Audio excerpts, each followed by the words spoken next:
project po yata yun. 2.85 billion po.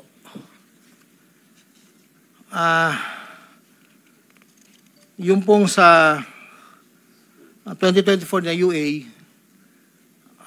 bukod po yung meron pong BICAM and NEP. Nandito po lahat po ang detalye. Ito lang po kasi yung record na nakuha ko po sa sariling file ko po. At yun po ay meron pong portion doon na merong 30%, meron pong 25%. Depende po sa proyekto. Ang huli po ay itong 2025. Mayroong halagang 2.55 billion po. 1.65 sa NEP at 900 million sa GAA. At ganoon din po ang sinabi niya sa akin sa proponent po. Doon po sa sinasabi na meron daw pong ang ating Senator Jinggoy Estrada na di umano'y meron pong sa listahan na pinakita po noong nakarang hearing. Yun po, ako po ang nagpasa ng listing po kay Yusek Bernardo. At ang sabi niya po ay meron ka pa bang kailangan na worth 355, inalan daw po yung natitira. So ako po ay nagpasa ng listahan sa kanya. Ang pagkakabanggit lang po sa akin ay meron pang extra si SJE. So nung lumabas po yun, sa kanya ko rin po ibinigay. Pero wala po akong direct na komunikasyon kay Senator Estrada at wala rin po akong, hindi po ako ang nagdadala, wala po kaming, hindi ko po nakakaharap, Senator Jinggoy po. Si Yusek Bernardo lang po ang kausap ko. Doon naman po sa nasabi nung nakarang hearing po about the 600 million kay Senator Joel po. Ang totoo po noon, yun po ay multipurpose building. Ang request niya po talaga. Dahil hindi naman po na ma-accommodate nung nire-report ko po sa kay Yusek na hindi po ma-accommodate yung request. Nagkaroon po ng idea, kaming dalawa po ni Yusek Bernardo na tapatan na lang kung sa kwentahan lang po na ang proponent ganito, parang daw po mapagbigyan. So, nagpasa po ako ng listahan without the knowledge of Senator Joel. So, lumabas po yung pondo, I think, UA po.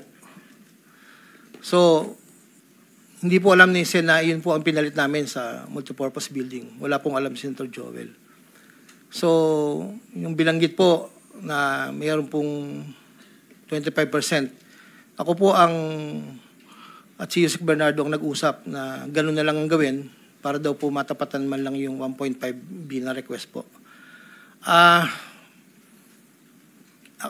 Inayos ko po lahat yun at dinala ko po sa tauhan lang po ni Senator Joel somewhere in Bukawi po. Ang sabi ko po sa kanya, baka pwede, pakibigay mo lang to kay boss. Tulong ko to, kung ano man ang future na plano niya, yun po ay tulong ko. Pero hindi niya po alam na doon ko po kinuha sa flood control po. Ang pangapat po, taong 2021, nakilala ko po si Congressman Saldico. Sa pamamagitan din po ng numero po, binigay lang po sa akin ni Yusek Bernardo. Hindi ko na po nilagay. Kasi po hindi naman po kasama siya nung kami nagkita sa Shangri-La, BGC. That was 2021 po. Ang unang usapan po namin ay susubukan pong makapagbaba ng pondo kung pwede po sa distrito ko. Taong 2022 po, unang bumaba po ay nagkakahalaga ng, tanda ko po, nandito po sa record, ay 519 po ang pagkakatanda ko po. After po noon, 2022, so yung 519 po, ang... Excuse me, Engineer. Para mas maliwanag, basahin mo na lang yung sinumpang salaysay mo para hindi ka naliligaw. Opo. Para wala na omit, wala na dadagdag, mag-stick ka doon sa sinasabi mong Yes po. sinumpang salaysay. Ito po. Simula mo na lang doon sa Saldi simula. Oh. Basahin mo na lang ng dahan-dahan. Noong Agosto o Setyembre 2021, nagkakilala kami ni Congressman Saldico. Hindi, simulan mo sa simula mo na yung sa simula, yung gist ng yung salaysay. Yes Huwag po. na yung opening. Una kong nakilala si Undersecretary Roberto Bernardo. Kasama kami sa Laguna. Na-promote siya ng nag-promote siya hanggang Undersecretary. Si Yusek Bernardo ang tumulong sa akin para may talaga ako bilang District Engineer sa Bulacan First DO noong 2019, panahon ng Secretary ng DPWH si Secretary Mark Villar. Nung panahon na yun, ang tanda ko po, Undersecretary for Operations sa Visayas, si Yusek Bernardo. Taong 2022, na magsimulang magbaba ng pondo sa aking DO, si Yusek Bernardo, ang kasunduan ay 25% para sa proponent. Ang proyekto ayon kay Yusek Bernardo, ang kabuuan ng mga proyektong naibaba ni Yusek Bernardo sa aking DO ay nagkakahalaga ng 350 million na sumusunod. Nandito po. Noong 2023, ang kabuuan ng mga proyekto na ibaba ni Yusek Bernardo sa aking DO ay halagang 710 million. Mula sa halagang ito, 450 million ang pumasok sa NEP, 260 naman po ang sa GAA. Ang para sa proponent, 25% po, at may advance ito na 5 to 15 na kalimitang hinihingi ni Yusek Bernardo kapag ganap na ang NEP base sa pagdinig sa Kamera del Representante. Samantala, ang pondong na BICAM ay may advance payment na 5 to 10 na kalimitang hinihingi matapos ang deliberasyon ng BICAM at ang balansa ay babayaran pagbuo paglabas ng GAA. Ang detalye ng mga proyekto ay nandito po. Noong taong 2024, may kabuuang pondo na 3.3 billion, 150 sa NEP, 300 million sa GAA, 2.85 sa UA. Nung naipababa ni Yusek Bernardo sa aking DO, muling nagpatuloy ang 25% na bayad sa proponent ng mga proyekting ito na binibigay ko kay Yusek Bernardo. Tulad ng 2023, ang usapan ay mayroon ding advance payment, depende na lamang kung ito NEP o GAA. Kaya limitang inutusan ko ang aking driver na dalhin ang proponent kay Yusek Bernardo, minsan po sa parking ng Diamond Hotel. Ang detalye ng NEP 2024 ay may andito po nakasulat po. Ayon kay Yusek Bernardo, ang GAA insertions ng 2024 na magkakalaga ng 300 para po 300 million na para kay, sabi niya po sa akin, para kay Senator Bong Revilla na noon ay kumandidato bilang senador para sa 2025. Sinabihan ako ni Yusek Bernardo, Henry, kay Sed Bong yan, baka gusto mo tumulong sa kanya.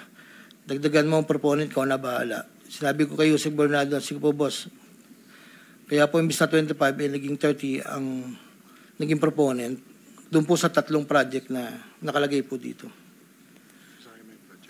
Ang project po ay construction of flood control structure along Angat River, Sipat Section Plaridel, construction of flood control structure along Angat River, Lumang Bayan, construction of flood control structure along Giginto River, Malis Section, Giginto. Ang total po ay 300 million po. Yun po ay ayon kay Yusek Bernardo. Never ko pong nakakausap si Senator Bong Revilla. Never po.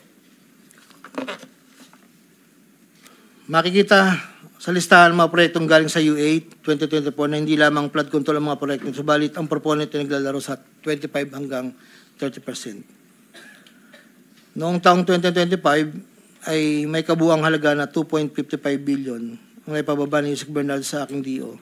Tulad ng mga nakaraang taon, ang proponent ay natiling 25% sa kabuuang halaga ng pondo na naibaba ni Yusek Bernardo sa aking DO. Ang detalye ng proyekto ay nandito po. Marami po ito.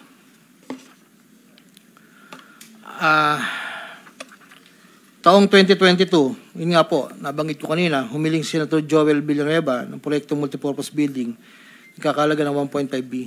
Sa halagang 1.5B ay 600 million lamang ang napagbigyan na pondo para sa multipurpose building. Hindi ito napagbigyan, kaya napilitan kaming gumawa ng paraan ni Yusek Bernardo.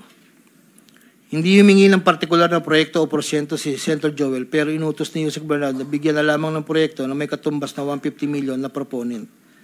Dahil dito, nabigyan si Senator Joel ng proyektong Unprogrammed Operations ng 2023 nagkakalaga ng 600 million na pawang mga flood control ng mga proyekto at kung saan susumahin na 25% na proponent ay may halaga na 150 million. Hindi alam ni Senator Joel na flood control ang mga proyektong nailan sa kanya dahil ang aking pagkakalam ay ayaw po ni Senator Joel ang project na flood control. Ang halagang 150 million dila ko sa rest house sa Barangay Igulat, Bukay, Bulacan na iniiwan ko po sa tao niya na ang nagangalan lang pong Peng. Sinabi ko kay Peng na pakibigay na lang kay boss, tulong lamang yan para sa future na plano niya. Hindi po nila alam na doon galing yon sa flood control. Matapos po na hindi na po kami nagkausap. Sa kay Senator Jinggoy naman po, sa pagkakatanda ko, nasa 2024 budget hearing kami sa Senado. Kasama ko si Yusek Bernardo sa pagitan ng alas 9 hanggang alas 10 ng gabi. Habang kami naghihintay, tinanong ako ni Yusek Bernardo kung mayroon pa akong gustong lagyan at mayroon pang available na 355 si SJE. Ayon po kay Yusek Bernardo. Sabi ko po, boss, meron naman. Sagot ni Yusek Bernardo sa akin na ipasok ko agad sa kanyang listahan ng oras na yon. Agad-agad po akong nagpagawa ng listahan sa staff ko at sa loob ng 10 to 15 minutes, pinasa ko na po ang listahan kay Yusek Bernardo. Ito po ang listahan ng mga proyekto na nabanggit. Ito po ay puro pumping station po with floodgates. Ito po ay phase 3. Dahil may nauna na pong phase 1, phase 2. Ito po ay 7 project. Meron pong 360 million, isang 45, isang 50, dalawang 40 million na may kabuang 355. Ang proponent po nito ay 25% at binigay ko yung Yusek Bernardo kasama ang may iba pang proponent ng mga pondong biniba niya sa akin para sa taong 2025. Wala po akong direktang transaksyon o direktang pakipag-ugnayan kay Senator Jinggoy. Pang-apat, Congressman Elsaldi ko. Noong August 20 o September 2021, nagkakilala kami ni Congressman Saldi ko sa isang pagtitipon meeting sa Shangri-La, Bonifacio. Doon ay napag-usapan namin ang plano ni Kong Saldi na sumubok na magbaba ng pondo papunta sa aking distrito para sa iba't ibang proyekto. Pagkalipas ng higit kumulang na isang buwan mula sa aming unang pagkikita, ako ay nagpasa sa kanyang listahan ng mga proyekto na may kaugnayan sa flood control at ang mga proyekto yung tayo lumabas sa General Appropriations Act of 2022 na nagkakahalaga ng, andito po, 1, 2, 3, 4, 5, 6, 6 na proyekto po ito at ang pagkakatanda ko po ito ay 519 million, ang una po. Sa pagitan ng 4 na taon, mula 2022 hanggang 2025, naging tagapagtaguyod si Kong Saldi ng mga proyekto sa Bulacan First. May higit kumulang 426 na proyekto. Ang kabuang halaga ng proyekto na ito, ayon po sa nalakap kong record, ay hindi bababa sa 35 billion, 24 million pesos. Million or billion? Billion, Your Honor. Andito po yung summary. Pwede ko pong state, Your Honor. Go ahead. Sa taong 2022, yun po yung una, bycam lang po ito ayon sa record ko po. 519 million. Sa 2023, 5 billion 790 sa NEP, 3 billion 250 sa bycam, at 3 billion 890 sa UA. 2024, 5.8 billion sa NEP, sa bycam 5.084, sa UA 3.306. Sa 2024, nagkakalaga po ng total na 14 billion 190. Sa 2023, 12 billion. Sa 2022, 519. Noong pong 2025 ay 7 billion 385 na lang po sa NEP. Wala na pong kasunod. Sa bawat proyekto na pinapasok ni Kong Saldi, meron akong binigay na obligasyon sa kanya para sa pondo base sa aming kasunduan noong 2022. Ang kaniyang hinihingi na budget sa bawat proyekto ay 20% lamang po noong 2022. Kung makikita niyo po, Your Honor, isasabay ko na rin po ito, na yung larawan po nandun po sa, kasama po ako, na nakatayo, yung opisina. Yun po yung 20% po na 2022 inaayos po namin doon sa litrato po. Subalit nung taong 2023 hanggang 2025, ito tumaas ng porsyento ng 25% po. Ang pag-abot ng porsyento para kay Kong Saldi sa bawat proyekto ay kadalasang hindi isang baksakan. Ito rin ay nakadepende kung paano na ipasok o na-insert. Kapag ang proyekto ay napasok sa NEP, ang unang 10% ay agarang binibigay ko kay Kong Saldi. Habang ang balanse na 15% ay paglabas na po ng GAA within 1 to 2 months. Iniipon ko muna po yan bago po ipadala sa kanya. Kapag ang proyekto naman ay naipasok ng Kong Saldi sa BICAM, ang unang 10% ay binabayad sa kanya matapos lumabas ang GAA at ang balancing 15% ay binibigay makalipas ang 2 buwan mula nang maaprubahan ng GAA. Pero kapag proyekto ay naipasok gamit ang UA, ang 25% ay agarang iniipon ko pat ibinibigay kay Kong Saldi. Ang pambayad para kay Kong Saldi ay nanggaling sa mga advances mula sa kontratista, pero hindi na alam ng mga kontratista kung para kanino ang advance na yon. Ang pera na nakalaan para kay Kong Saldi ay dinadala sa akin. Ako naman po ang nagdadala o naghahatid na hinihinging porsyento ng Kong Saldi sa iba't ibang tao niya. Hindi ko po siya na-meet during pagdadala. Ang tao niya po ay may alias lang Paul at Mark. Dahil sila po yung nag-message po sa akin through Viber, disappearing message po iyon, na doon ko po dadalhin. May isa o 2 beses na dinala ko sa parking lot ng Shangri-La Hotel, Bonifacio Global City, ang porsyento ni Kong Saldi. Paminsan-minsan man, inahatid ko ito sa kanyang bahay sa Ladybug Street, Valle Verde 6, Pasig City. Mula Ortigas po, kakaliwa ka, stoplight, may gate ka kanan, kakaliwa ka kanan, makikita na po yung bahay.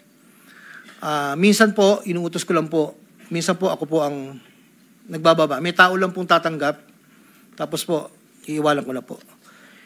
Dinagdag ko na dahil lumulobo ang pondo ng Bulacan, napag-usapan namin Kong Saldi na kung meron akong pwedeng mapagbabaan sa iba't ibang district engineering office. Nang dahil dito, nung 2020 hanggang 2025, nagbaba si Kong Saldi sa sumusunod. Bulacan 2nd, 573 million. Tarlac 1st, 2023, 1.350. Sa 2024, sa UA, 1.650. Tarlac 2nd, 925. Tapos 2024, 1.025 billion. Pampanga, sa 2023, 1.125 billion. 2024, 75 million lang po. Wala pong alam yung mga tao doon na DE. Ako lang po ang kausap nila. Hindi po alam nila yun ay kay Kong Saldi. Dahil ako lang po, hindi ko po pwedeng sabihin kung saan nanggagaling. Ito po, ang mga iba naman pong nagbababa ay nakilala ko ang kumpanyang Pearlstar. Ngunit kahit pamilyar ako sa Pearlstar, hindi ko kilala ang may-ari nito. Naging tauhan ng Pearlstar ang kilala ko na MK. Na-meet ko po siya sa district. Meron po siyang project na isang tulay na inabutan ko before. Sa pagkakalam ko, si MK ay anak ng may-ari ng Pearlstar. Nagkaroon ng pagkakataon ng 2020 na lumapit sa akin si MK na Pearlstar na nakiusap na humingi ng listahan para sa flood control. Ayon kay plano raw nilang lakarin ng pondo para sa mga flood control projects. Ako'y nagbigay sa kanyang listahan at nalumabas naman po ito sa GAA at UA. Kinaklaro ko na wala akong alam o personal knowledge kung paano nakuha ng Pearlstar ang pondo at kung sino ang kausap nila para masiguro ang pagkuha ng pondo. Hindi po ako knowledgeable doon. Basta nagbibigay lang po ako ng listahan.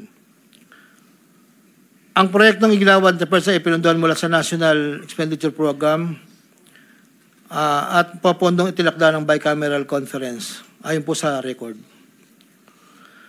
Ito pa po, meron pong 2022, si Commissioner Mario Lipana po ay nanghingi rin po sa akin ng listahan.